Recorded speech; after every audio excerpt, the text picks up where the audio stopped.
Bonjour à tous, bonjour à vous, bienvenue sur votre antenne mesdames et messieurs. C'est encore un plaisir de nous recevoir chez vous comme chaque jour entre 10h et 12h avec 10-12 le Zénith, votre talk show qui va encore naturellement vous accompagner jusqu'à 12h sur cette antenne.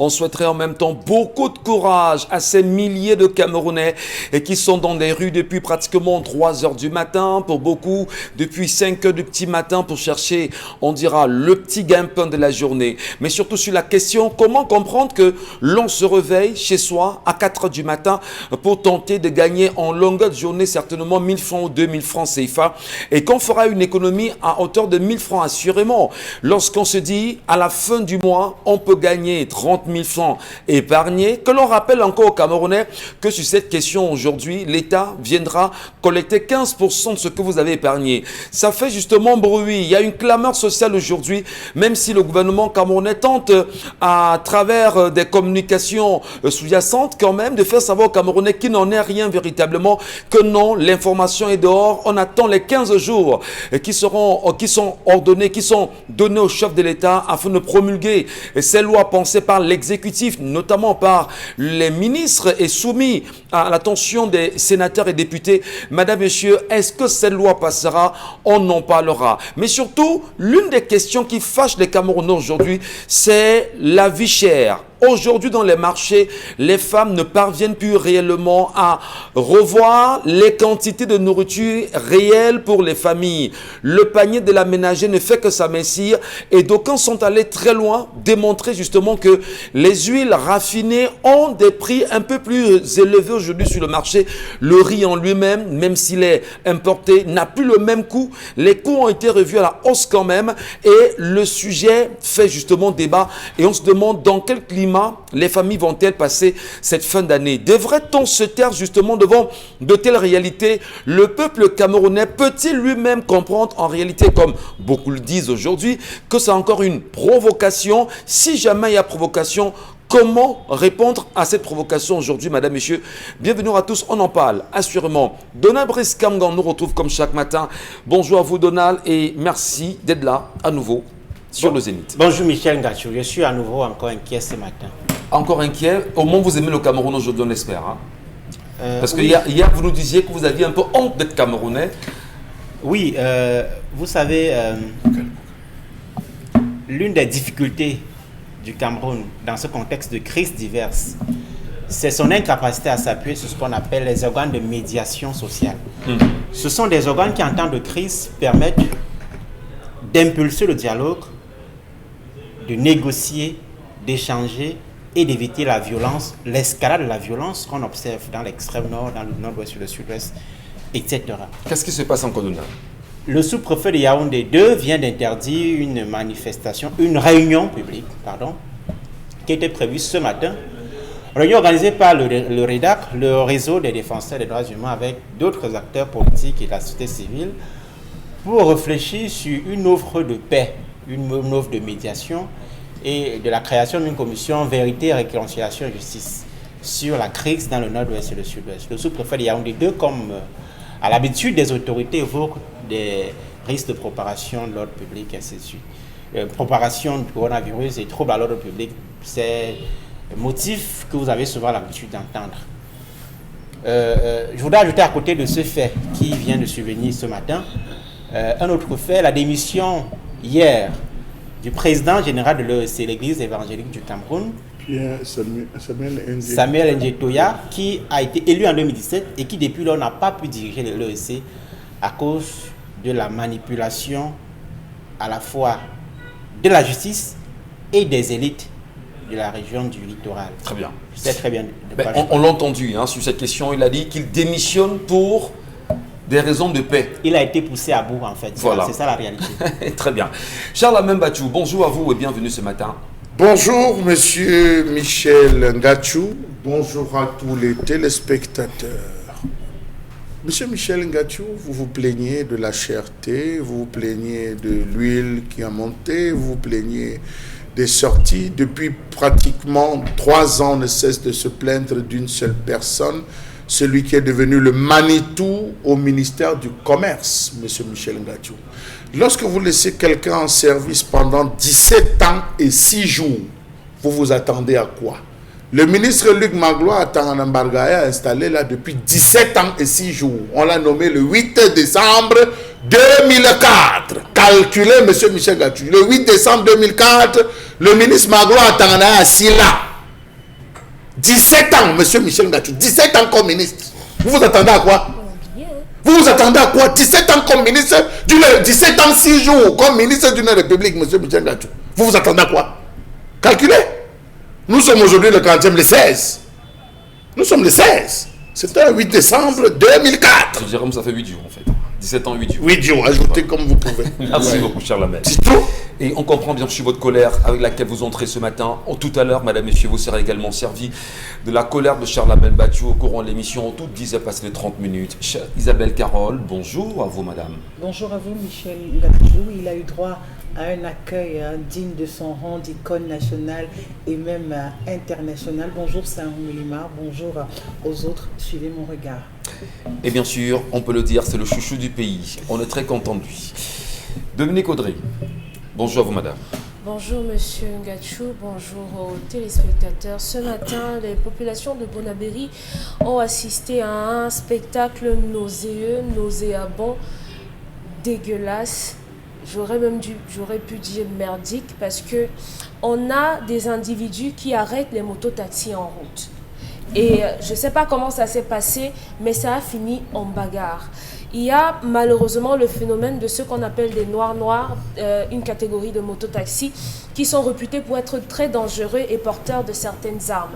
Imaginez qu'on avait eu, ou bon, je ne sais pas trop comment ça s'est terminé, qu'on avait eu quelqu'un qui se faisait blesser ou poignarder. Je ne sais pas comment on régente l'interpellation des mototaxis, mais il faudrait que les responsables de cette mairie ou bien de la mairie puissent s'occuper de cela. Il faudrait que les personnes qui interpellent les mototaxis soient identifiables.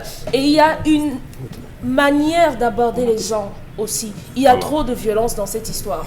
Trop de Beaucoup violence. trop. On peut bien voir encore des éléments de violence au niveau de Pont-Bonabassem.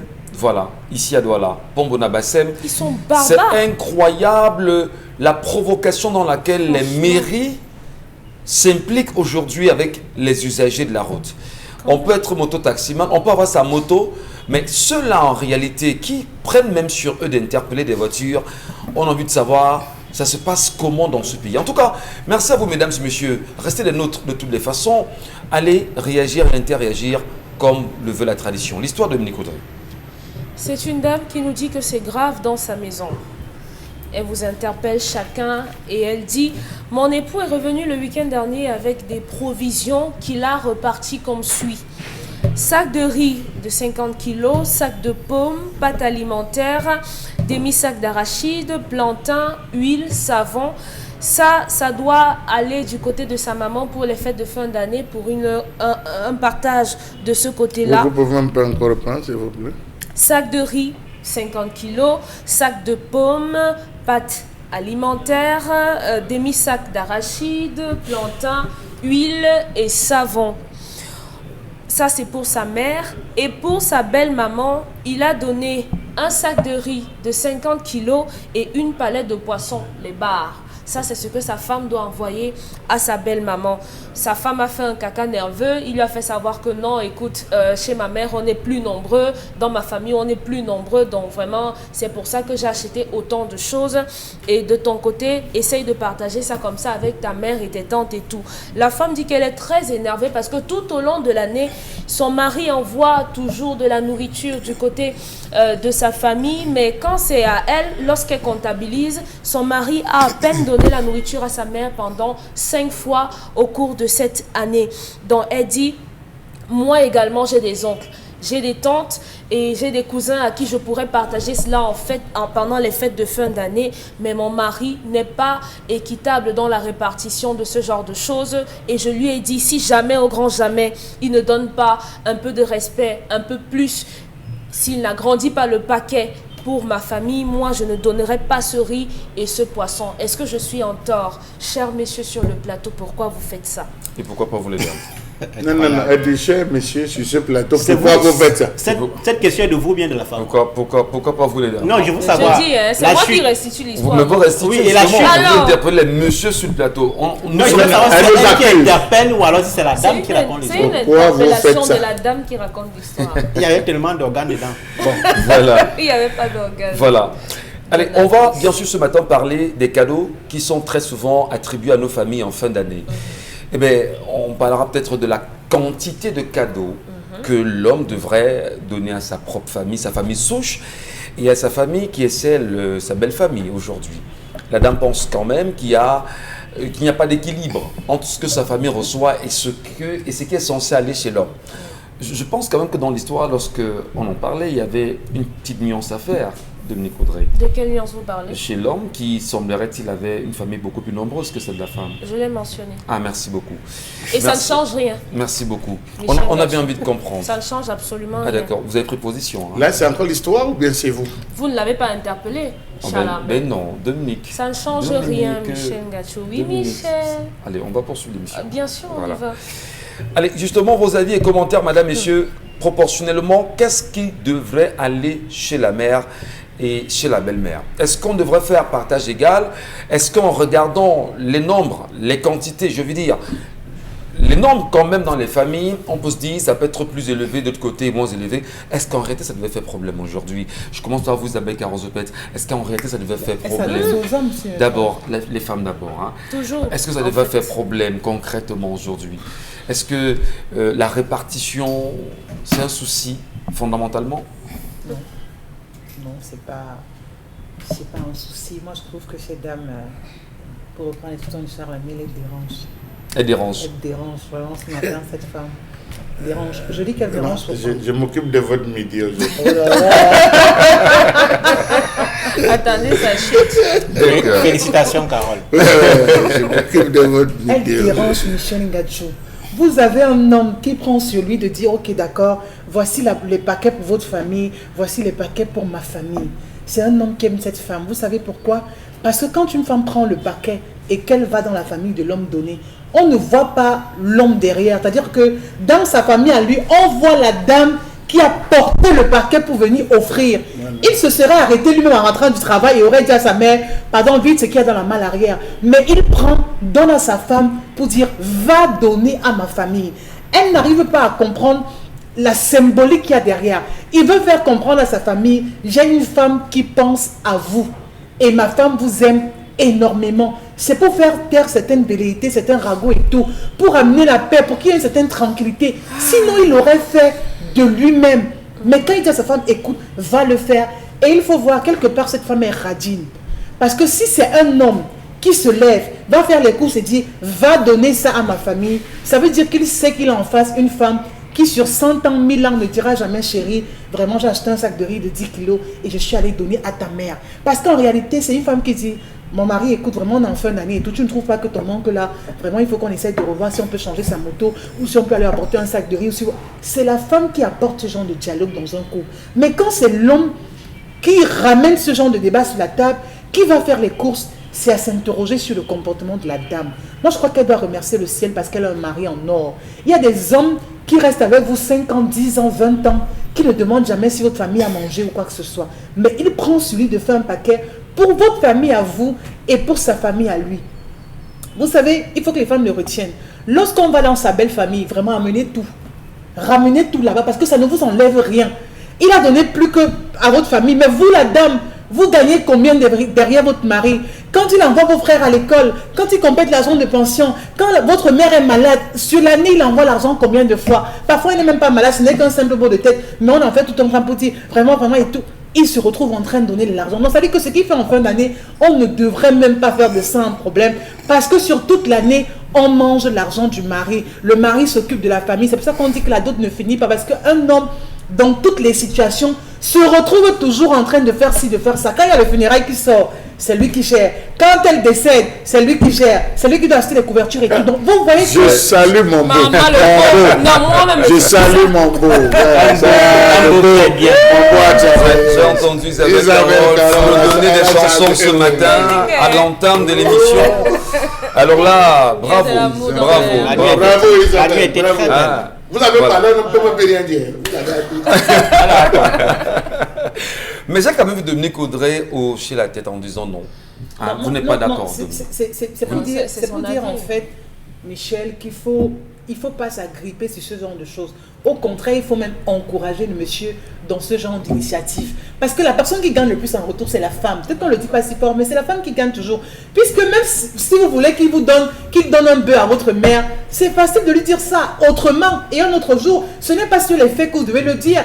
Et quand il ramène même ça, c'est à vous la femme à aller dans votre placard, à sortir un pagne, à mettre dessus, à dire à votre belle-mère, prends ça, ça ne vous enlève rien, mesdames, parce que fondamentalement, c'est vous qui êtes avec le mari, c'est vous qui vivez avec lui, c'est vous qui pouvez lui dire quand vous voulez, quand vous le souhaitez, ce qu'il y a lieu de faire. Donc, pas besoin de s'exclamer sur ce qu'il a envoyé, parce que là, maintenant, son problème, c'est genre, tu as donné plus à ta famille qu'à ma Très famille. Pourtant, chaque jour, il se consacre à votre famille aussi. Allez, on va peut-être saluer toutes les femmes qui nous regardent ce matin et qui certainement se retrouvent dans cette histoire, véritablement. Moi, je disais que j'ai vu Dominique Audrey tout à l'heure bouger la tête, comme si elle n'était pas d'accord. Vous n'êtes pas d'accord avec les propos d'Isabelle Carole? Non. Quel est votre commentaire à ça? Qu'est-ce que vous dites? Non, je veux Les pas partages devaient être commenter, proportionnels. je veux pas- je Oui, veux vous pas- venez sur l'histoire. Hein. Voilà, je ne veux pas aborder les partages dans, doivent dans sa position. Mhm. Ce que je pense, c'est que la femme a des problèmes avec le mode de gestion de son mari. Si une femme en arrive à remettre en question le partage, entre guillemets, des richesses que peut avoir son mari, c'est simplement parce que tout au cours de l'année, il n'y en a que pour la famille de ce mari en question. Elle également, elle vient de quelque part. Lorsque la femme a ce genre de plainte ou de récrimination, ça veut dire que par derrière, elle a une famille qui lui dit « mais tu habites avec un homme, non? Tu es marié. Comment se fait-il que depuis que tu es là-bas chez ton mari, il ne m'envoie même pas une bouteille de vin rouge? Il ne m'envoie même pas ci, il ne m'envoie même pas ça. » Donc, puisqu'elle ne va pas dire littéralement à son mari, comme tu vois là, mon oncle tel se plaint de ce que depuis, je ne suis pas allé le voir, je ne lui ai pas donné ci, je ne lui ai pas donné ça. C'est pour ça qu'aujourd'hui, elle estime que tu as peut-être 40 tantes et 300 neveux, 500 oncles et tout ce que tu veux. Vraiment, c'est bien, c'est beau, c'est la famille. Et il faudrait également penser à ma part de tante, à moi. Si tu me donnes 50 kg de riz, et que j'ai 6 tantes ou bien que j'ai 8 tantes, je vais répartir ça comment? Il y a ma mère et il y a également mes oncles. Comment est-ce que je vais faire le partage? Je crois que la question dans dans ce partage-là devrait se poser. Elle devrait plutôt dire à son mari, le riz et le poisson ne sont pas suffisants au regard du nombre de personnes à qui je devrais donner de la nourriture. Son mari donne la nourriture tous les mois à sa mère. À aucun moment, elle ne s'y oppose. C'est normal, c'est votre mère et c'est votre argent, vous en faites ce que vous voulez. Mais de mon côté, si vous voulez le faire en cette fin d'année, il faudrait que ce soit raisonnable et à la hauteur de la valeur que j'ai au regard de mes oncles et de mes tantes. Ne me dis pas que je vais prendre un bol de riz, une boîte de lait en fer, de riz et donner un poisson à ma tante. J'aurais bien voulu mettre une main de plantain dessus, j'aurais bien voulu mettre une bouteille d'huile ou bien 2 morceaux de savon pour que le paquet soit plus consistant. Il ne faudrait pas que la personne à qui je vais aller donner ce paquet ait l'impression que je sois en train de l'insulter. Pourtant, on connaît qui est mon mari. Alors, et le geste, dans ce cas?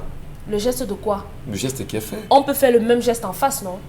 Donc moi, la dame, le problème que j'ai, c'est pas envers votre mari. Je pense que lorsque quelqu'un a ce qu'il a, il ne vous est obligé en rien. Il n'est obligé de vous donner, il n'est pas obligé de vous donner quoi que ce soit. Si vous voulez donner quelque chose à votre famille, si vous estimez que vos oncles, vos tantes et votre mère méritent beaucoup de choses ou bien méritent quelque chose de grand, prenez, donnez-vous les moyens de le leur offrir sans pour autant obliger quelqu'un. Vous n'avez pas le droit d'obliger votre mari à donner quoi que ce soit à votre famille.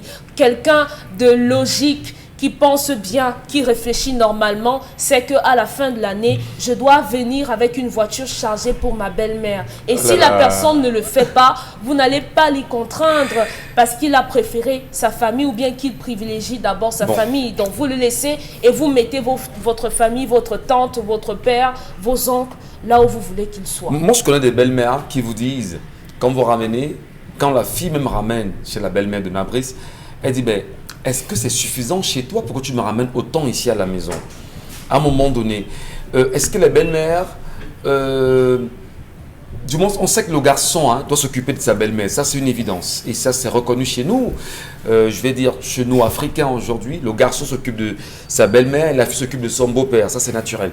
Mais aujourd'hui, est-ce que la question du partage réellement poserait un problème à votre avis, Dona Brice Kamgan? Nous avons affaire à ni plus ni moins qu'une femme malhonnête et cupide. Voilà un homme qui en fin d'année... Il n'y a quand même pas d'argent ici. Voilà qu'en fin d'année, un homme responsable, de bonne foi et attentionné, pense qu'il est bon, qu'il offre des présents à sa mère et à sa belle-mère. Mais sa sorcière d'épouse trouve que Vous ne dites rien? Pour Vous sa avez rien à mère. redire, Permettez Michel de Gadjou? m'écouter. que pour la... que pour- Permettez. Mais si c'était moi, vous m'aurez coupé Permettez comme de hier. m'écouter. Oui, je Justement, permets. vous voulez modérer l'émission? Je ne vais pas modérer, je vous rappelle juste que vous Vous voulez m'avez modérer stoppé hier. l'émission? Pourtant, les gens le disent, Vous mais voulez- quand Yengel vous le dit, voulez c'est modérer un l'émission, problème. Je ne vais Dominique pas Audrey? modérer, je vous rappelle. Alors, vous me rappelez cela en Oui. Mondovision? Oui, monsieur. Alors, vous respectez au moins les téléspectateurs. Je C'est les important. respecte. Voilà. Et vous me respectez sur le plateau. Je ne vous manque pas de Non, respect. si, ça manque de respect. Jamais, madame. je ne vous manque pas de Je vous en respect. prie. Même Charles Amel a Vous traité des permettez- mamans vous ici de permettez- sorcières vous et permettez jamais qu'on vous évolue. l'avez Alors, interpellé. vous laissez, Oui, les vous laissez le organes. modérateur. Enfin, les organes. S'il y a une faute, il saura justement comment la recadrer. Tout ce qu'on gère. Alors donc vraiment, restons très respectueux vis-à-vis du plateau et vis-à-vis des téléspectateurs. Je vous en prie, madame. Dominique Audrey, Dona Brice, justement sur la question des sorcières, restons très courtois. Parce que la remarque que Dominique Audrey fait n'est pas mauvaise. Il ne faut pas qu'on ait l'impression que celles qui le font, ou bien celles qui sont autour de nous, sont des sorcières, que non. Voilà, c'est péjoratif, même si le mot sorcier peut avoir des sens beaucoup plus positifs aujourd'hui. Je donne le sens qui est le mien à sorcier. Sorcier ici, sorcière signifie ici une fille qui ne sait pas ce qu'elle veut. C'est ce que ça veut dire. Alors, je vais l'appeler Céline. Céline,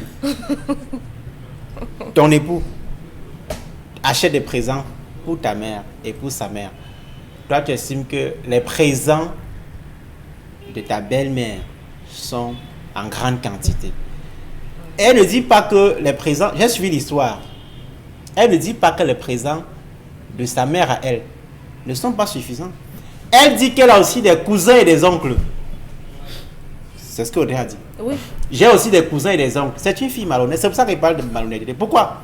Parce que ce qu'elle demande n'est pas destiné à sa mère. Même pour l'autre, on partage à la famille. Soit elle veut vendre les sacs de riz qu'elle veut prendre. Soit elle veut placer ça, elle veut donner ça à des amis. Cette femme veut prendre soit pour vendre. Vous n'avez pas Non, le dit quand même, Dominique. Donald. Ah. Non, Non, Elle prend ses sacs soit pour les revendre. Et je suis sûre qu'elle a l'habitude de le faire. non, pas quand même vendre. Oui, On est en fin parce d'année. qu'elle vous dit qu'elle prend ça pour ses cousins et ses oncles. Sa Est-ce famille. est-ce que les cousins vous ont dit qu'ils ont besoin de rien de ça? Sa belle-mère, Est-ce que, maintenant, moi, je veux savoir, les personnes prioritaires quand même sont les belles mamans. Absolument. Alors, comment est-ce que dans cette volonté d'apporter des soutiens en fin d'année aux familles, qu'on y insère et les tantes et les oncles et les cousins et cousines, je ne dis pas que ce soit mauvais, mais comment est-ce qu'on écarte les personnes prioritaires? Et c'est pour ça que je trouve cette méthode maladroite. Parce que je suis d'accord qu'il peut y avoir un débat dans le cours. La femme peut ne pas être d'accord avec X ou Y. Mais quand je vois la logique de Céline, elle est clairement dans une logique de division, de dissension dans la famille. Oui, la façon dont elle pose le problème, c'est qu'elle a toujours été jalouse de ce que son mari fait pour sa mère. C'est humain. Oui, ça se voit que elle n'a jamais vu d'un bon oeil les petits gestes d'attention qu'on pose à la fois pour sa belle-mère et pour sa mère à elle. Et je trouve ça, c'est vicieux en fait, c'est Très vicieux et je pense qu'elle gagnera à se ranger parce Mais que toujours elle est-il- a dans le fond un très bon époux. Mais toujours est-il que l'homme est très proche de sa mère, ça c'est une évidence. Oui. Non, on nous a dit, les détails que Audrey ne veut pas donner, c'est que la femme de l'homme, la mère de l'homme a une famille plus nombreuse. La famille a beaucoup nombreuse, plus là, d'enfants, c'est ainsi de qu'ils suite. ont. Donc, on peut comprendre logiquement qu'il y a plus de présents de ce côté-là. Voilà. Merci beaucoup. Charles Amel, quel commentaire faites-vous à l'histoire de ce matin pour en sortir?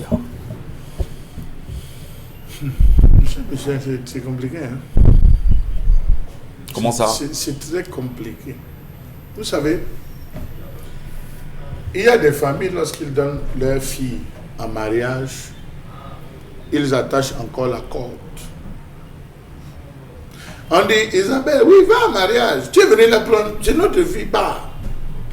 Mais quand Isabelle veut partir, on lui met le baume qui va permettre à son cou de regarder plus derrière que devant. Cette fille est dans cette configuration où elle n'est jamais partie en mariage, elle est toujours dans sa famille. Qui donne de la valeur à la femme? C'est l'homme. Ouais. C'est l'homme qui donne la valeur à la femme. La femme n'est que le reflet de ce que l'homme veut. Monsieur Michel Ngachou, je suis capable de prendre ma bouche, je passe dans toute ma famille, je moucharde sur toi. Que celle-là, tu sais ce qu'elle m'a fait cette nuit, elle a un motif pour te détester. Je parle là-bas. Ah, tu sais que même mes chaussures ne brossent pas. Je continue ma mission. Tu sais que même manger, c'est moi qui me sers dans la mamie. Je donne 13 versions. Quand tu arrives chez la première, elle te regarde avec un genre de regard. Tu rentres, tu me dis que, oh ma soeur, tu allais ta soeur m'a regardé un genre. Je dis que tu as fait quoi? C'est sûr que tu allais là-bas avec tes mauvais comportements. Je crée un réseau de détestage. Permettez-moi de parler comme ça. Où tu vas te sentir mal. Mais l'homme, lui, décide de mettre la femme en haut. Donner la valeur à sa femme. C'est un piège. C'est un piège apparent, monsieur Michel Ngachou. C'est comme le fil de courant dénudé. Il a fait le paquet. Il a dit, va, tu donnes ça à ma mère. Ça, c'est pour ta mère. Monsieur Michel Ngachou, vous savez qu'il y a des mamans qui appellent. Mon fils, c'est comment? Si je ne t'appelle pas depuis, c'est parce que je n'ai pas le crédit. Ah, maman, j'ai compris, tu raccroches. Premier, tu fais un transfert de 15 000 vivants. Vous avez dit à votre femme que j'ai envoyé 15 000 à ta mère? Non. Jamais. Ouvrez la bouche pour dire je viens d'envoyer 15 000 à ta mère. C'est même quoi? Tu as fait quoi? Pour éviter les engueulades, vous restez tranquille, ça va dans le vent. Non, il faut le savoir. Votre belle-mère de passage dans votre ville ou dans votre quartier, elle fait tout là où tu travailles, dit que oh, je suis en train de passer ici là. Vraiment, j'ai vu ta voiture garée. Je passe seulement. Non, ne bougez pas. Monsieur Michel Ngachou, vous vous arrangez. Parfois, c'est sous l'indication même de votre femme qui dit à votre belle-mère que oui, tu poses tes problèmes, je connais là où il est. Il est caché, il boit souvent dans telle zone. La mère arrive avec son petit sac, elle passe et dit hé, mais Ngachou, tu es ici. Je passais ça là. Monsieur Michel Ngachou, vous mettez la main comme ça, une pauvre feuille, tête de cochon, 10 000. Vous pliez dans les mains de la belle-mère. Vous rentrez dire à votre femme que j'ai donné, la belle-mère a plus de mains levées que la propre maman. Mieux vaut, un Maxime Bantou le dit, mieux vaut que ma mère marche les fesses dehors que ma belle-mère. Mieux vaut que ma mère marche les fesses nues que ma belle-mère. Et vous voyez beaucoup d'hommes aujourd'hui négligent leur maman au profit des belles-mères gloutonnes, avares, qui s'agrippent. Donc forcément, qui dévore tout. Qui dévore tout sur les passages. Donc vous vous rendez compte que la fille cherche à parader. Est-ce que vous n'êtes pas excessif là quand même? Je ne suis pas excessif. La fille cherche à parader. Alors, l'oncle Tamancho, tu as vu, je t'envoie un pauvre sac de riz. C'est moi, hein. Ne pensez pas que c'est un Ngachou qui a envoyé ça, c'est moi. La femme ne va jamais dire dans sa famille que c'est vous. Dans sa propre famille, la femme ne donne jamais le nom de son mari. Tu sais comment je fais pour avoir l'argent là. Quand je t'appelle souvent qu'il y a le combat au village, tu ne viens pas. Tu sais comment je fais. C'est la fête. Oui, monsieur Michel, ne riez pas ce que je vous dis, c'est sérieux. La femme ne parle jamais avec le nom de son mari, sauf si elle sait que le mari est derrière. Comment vous savez ça? J'en ai combien? Monsieur Michel, quand elle sait que vous êtes derrière, ou elle sait qu'on va appeler pour dire merci, non, elle arrive et dit ah, papa, si tu sais comment j'ai fait, ah, il a quand même donné, papa, prends. Elle sait que le père va appeler. Donc, vous voyez, il y a des femmes honnêtes à qui on peut tirer un coup de chapeau parce qu'elle n'attend même pas que le mari donne. Parfois, le mari au bureau, la femme appelle, sa maman appelle et dit que ouais, je suis resté, tel est venu me donner, tel a amené, vraiment, garde bien la fille là, s'il y a n'importe quoi. Le jour que le gars a fait un mal à la fille là, toute la famille de l'homme est réunie le même jour à la maison que tu t'amuses avec qui? Celle qui nous garde. Voilà pourquoi j'ai dit cette fille est une sorcière. Maintenant, je clôture par là. Et vous-même, vous l'appliquez à la sorcellerie, cher Lamel. Je ne sais pas ce qu'elle C'est les propos quand même qui sont... Puisque l'homme est en nous. Il faut retirer le mot sorcière. C'est dit qu'elle ne sait pas ce qu'elle veut. Retirez le mot sorcière, cher Lamel. Retirez le mot sorcière. L'avantage qu'il y a, c'est qu'un mot peut avoir plusieurs synonymes. Michel, dans le contexte... Alors, le français vous a aidé. Vous le dites maintenant, Dominique, c'est ça? Oui, Je l'ai dit hier ici, Monsieur donc on Michel, m'a appuyé. l'homme est dans le nous. Je l'ai dit ici. L'homme est dans le nous. La femme est dans le je. Non, excusez. L'homme est dans le nous, inclusif. J'ai pensé en nous. Vous voyez, c'est ça qui est mauvais même chez la femme. Arrivez chez vous, vous dites à votre femme que... Parce qu'elle va vous demander, tu touches combien? Je touche 100 000. Elle dit, tu mens. Tu ne peux pas me dire ton vrai salaire, tu mens. Tu demandes, je sors de tel endroit, j'étais avec tel. Ah, même si tu ne sors pas là, c'est toi, c'est qui c'est là où tu es. Non, à tout moment que vous voulez trouver, et même la vérité, vous voyez. Merci, Charlabel. Merci à vous. Merci à tous, mesdames et messieurs. Dans un instant, Dominique Audrey. Non, vous encore. Non, Dominique. Vous encore, Michel. Oui, c'est entre toi et moi. C'est entre toi et moi. On s'en fout du reste. Ok? On s'aime bien. Tu le sais. Tout de suite, la colère. Que ne s'est Charles même battu.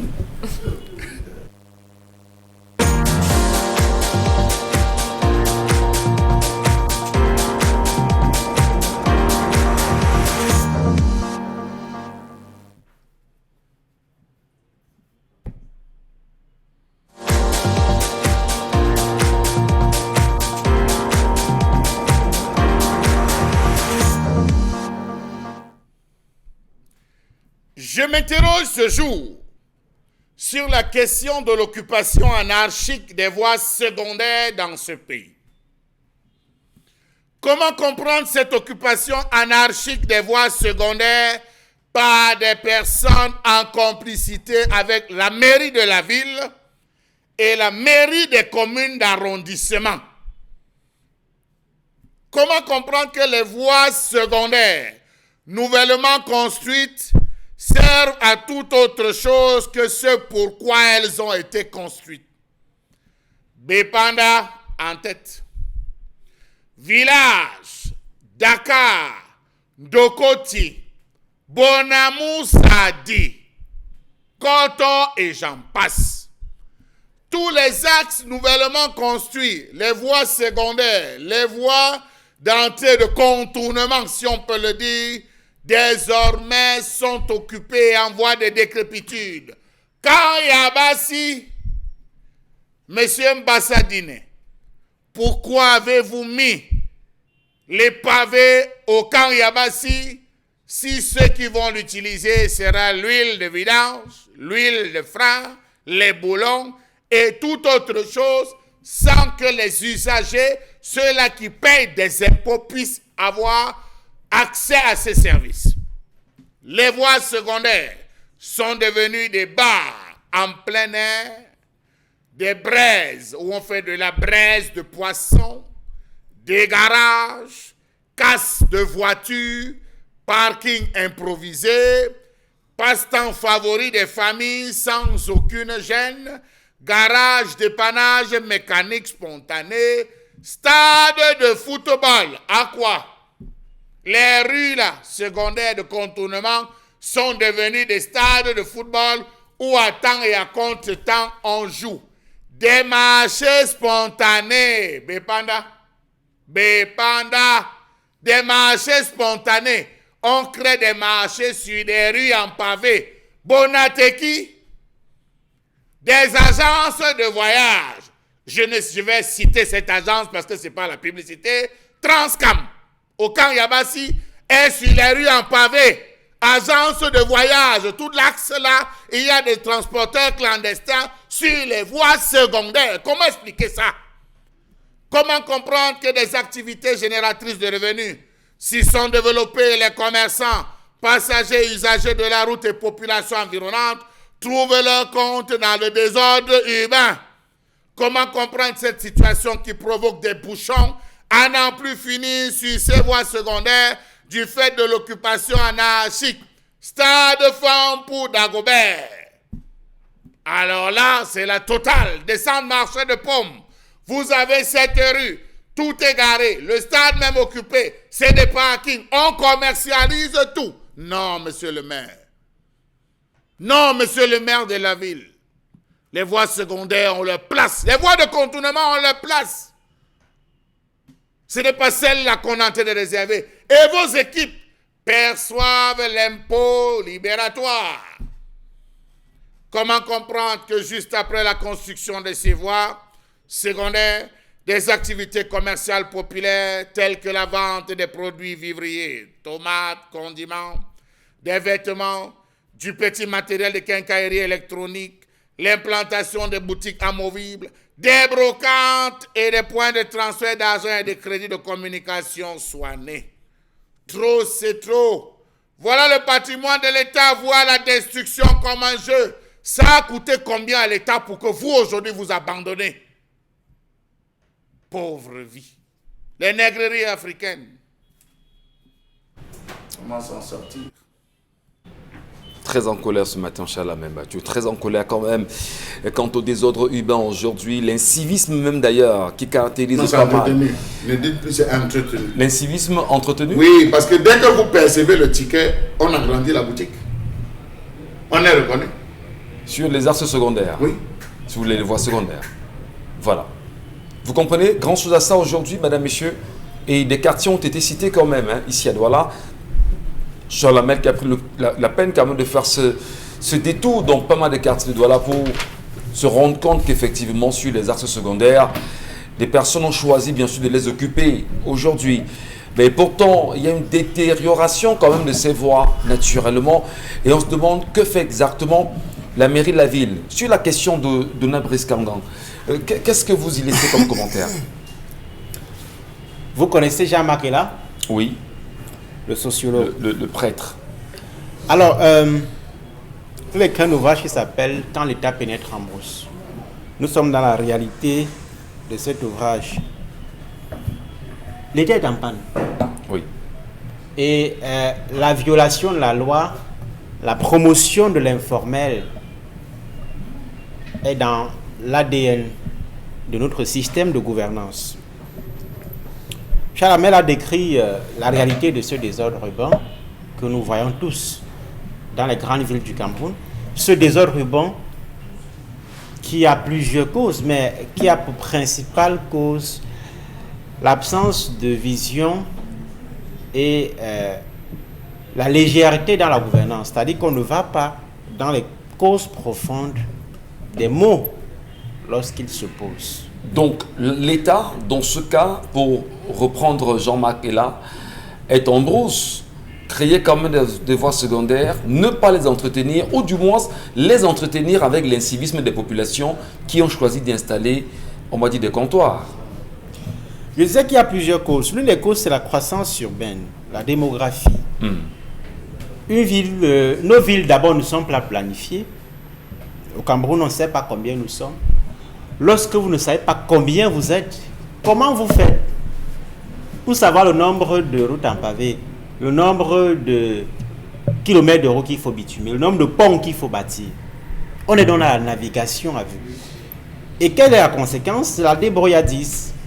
Chacun s'installe comme il peut, comme il veut, à la fois pour les activités commerciales, mais à la fois pour les lotissements en zone inconstructive, ainsi de suite. Avec les conséquences que cela peut impliquer, les embouteillages, les inondations, les éboulements du terrain.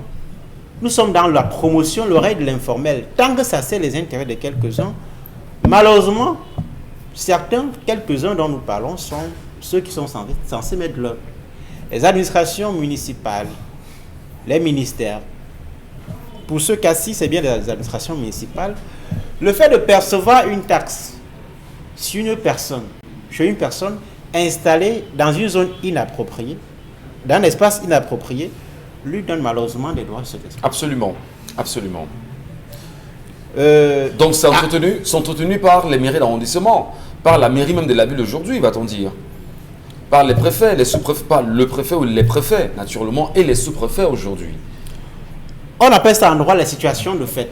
C'est-à-dire que si vous êtes installé à l'entrée d'Equinox, illégalement, vous faites une activité là, pendant 1-2 ans, vous payez un droit à quelqu'un qui n'a même pas la légitimité de percevoir ces droits-là, au bout d'un certain temps, vous avez des droits à cet endroit puisque vous payez. Oui. On appelle ça les situations de fait. C'est-à-dire que les populations qui sont installées illégalement, vous connaissez l'axe, la route de Niala, au niveau du château, vous voyez comment les véhicules ont du mal à circuler parce que les populations sont installées. Les mamans vendent les tomates, parfois à même la chaussée. On laisse faire parce que, un, il n'y a pas de planification. Deux, nous sommes dans le règne de la violation de la loi. Vous voyez la zone de la Quintini ici, qui est une formation sanitaire. Regardez l'université de Douala. Combien de bars sont autour de ces espaces? Alors que la loi interdit formellement l'installation des débits de boissons. D'abord, entre les débits de boissons eux-mêmes, il doit y avoir une certaine distance prévue par la loi. Entre les débits de boissons et les formations sanitaires et les établissements sensibles comme les écoles, les lycées, les hôpitaux, les universités, il doit y avoir une certaine distance. Or, on favorise la création de ce type de structures autour des zones sensibles comme celle-là. Et donc, puisque les gens qui sont installés là-bas payent des taxes aux mairies, à la grande mairie, aux mairies d'arrondissement, ça leur donne des droits à cet endroit. Et donc, nous sommes dans la promotion de l'illégalité, dans la navigation à vue, qui est nourrie justement par l'absence de vision. Et Donabris évoque quand même, Isabelle Carrozopette, un fait majeur. Nous sommes dans le règne de la violation des lois. C'est-à-dire, on parle quand même des axes secondaires aujourd'hui dans les villes du Cameroun et que des gens choisissent délibérément au nom de l'incivisme entretenu de s'y installer et sur le fait que l'on perçoive des taxes sur ces derniers, on dit simplement que on a choisi de violer la loi pour se remplir les poches. Et qui sont bien sûr les personnes ciblées? Les maires, les sous-préfets, si vous voulez, toute l'autorité administrative dans sa globalité. Au final, le Camerounais ne peut rien devant la situation. Isabelle Carrozopette. Si c'est le Camerounais lui-même qui est responsable, vraiment, qu'est-ce qu'il va faire pour ressortir d'un tel groupe? Mais l'image d'une ville, dans ce cas-là, est-ce qu'on ne peut pas se dire que les maires des villes, justement, devaient prendre leur responsabilité en main aujourd'hui? On est tous responsables de cette image-là. On est tous responsables de cela. Donc, c'est-à-dire que pour moi, chacun a sa part de gâteau dans cette situation aujourd'hui, malheureusement, qu'on vit. Quand vous faites un tour du côté de Deido, Michel Ngachou, vous avez l'impression d'être vraiment sur d'autres cieux. Parce que là-bas, c'est des espaces qu'on a aménagés et rendu ça, vous avez l'impression que ce sont des buvettes et tout. Mais quand vous regardez de près, ou alors quand vous passez en journée, vous vous dites, est-ce que c'est ce même endroit vraiment la nuit? Parce que c'est un tout autre visage. Vous avez du mal à circuler, à pied, en moto, à vélo, en voiture et tout. Et eux, de vous blâmer, même si vous voulez passer en voiture, parce que vous êtes en train de forcer pour vous frayer un chemin, eux de vous blâmer pour vous dire, vous ne devez pas passer. Est-ce que vous ne savez pas qu'il y a des gens en route en train de boire? Non, mais attendez, on ne veut pas demander une autre et faire son contraire. On a besoin que les routes soient aménagées. Et Dieu seul sait l'importance de ces routes secondaires. Parce que dites-vous bien, on les emprunte également, ça permet également de desservir les grands axes. Ça permet de diminuer ou encore de réduire considérablement des bouchons.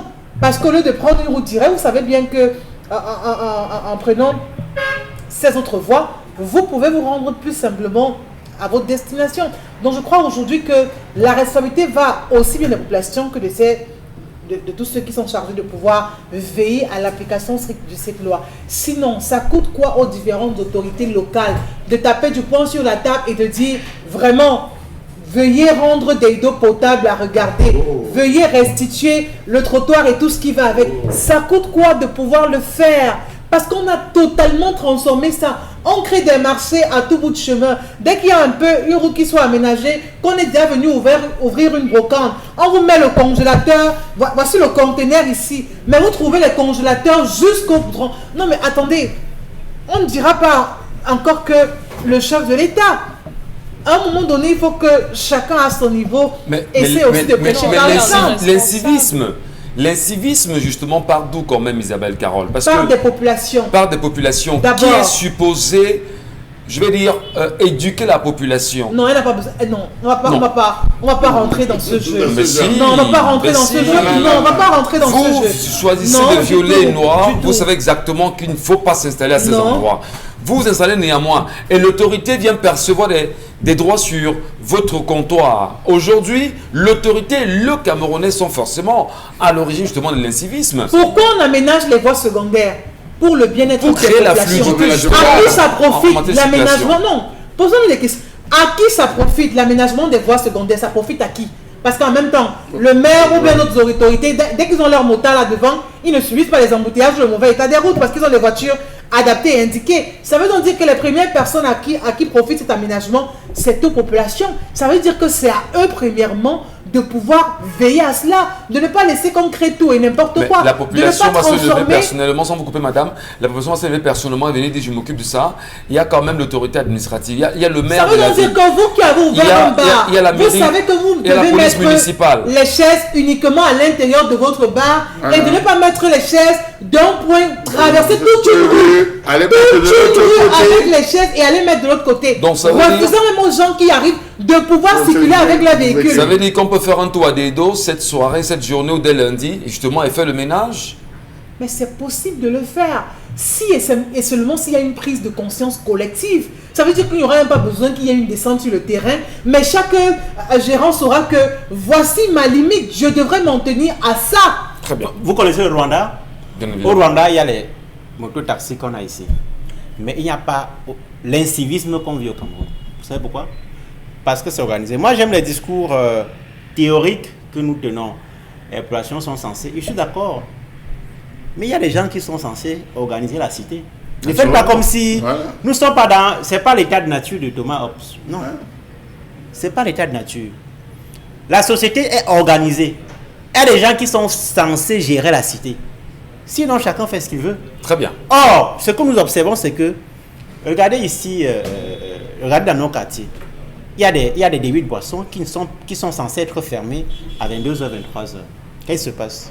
À cette heure-là, les véhicules de police et de gendarmerie circulent. Pourquoi? Pour percevoir 5 000, 10 000 francs. Vous Et continuer. pensez que qui viendra dire à ceux qui ont déjà payé 5 000, 10 000 francs de fermer? Personne. Voilà. Merci de Dominique Audrey. On peut dire justement que sur la question, au Cameroun, on pêche en eau trouble.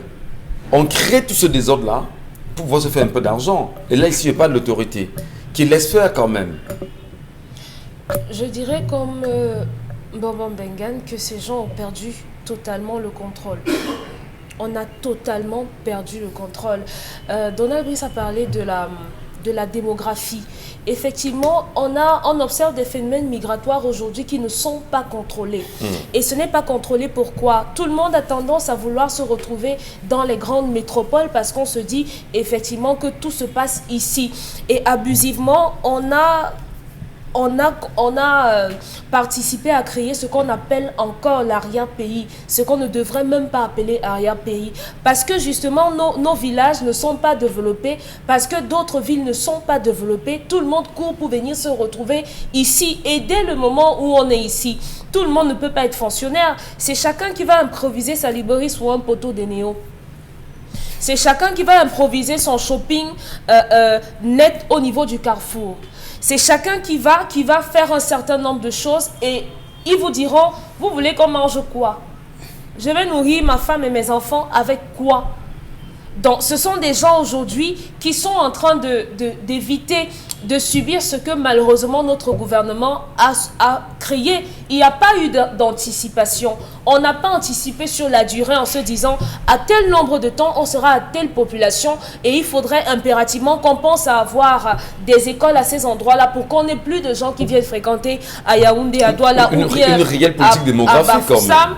Il faudrait impérativement qu'on pense à développer des usines dans plusieurs autres villes pour que les jeunes ne viennent pas chercher le travail ici ou bien pour que forcément les gens ne viennent pas faire la moto ici.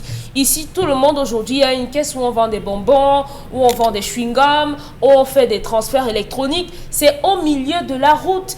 Et vous voulez que ces gens, ils vont vous dire qu'ils vont faire quoi? Ça leur produit de l'argent.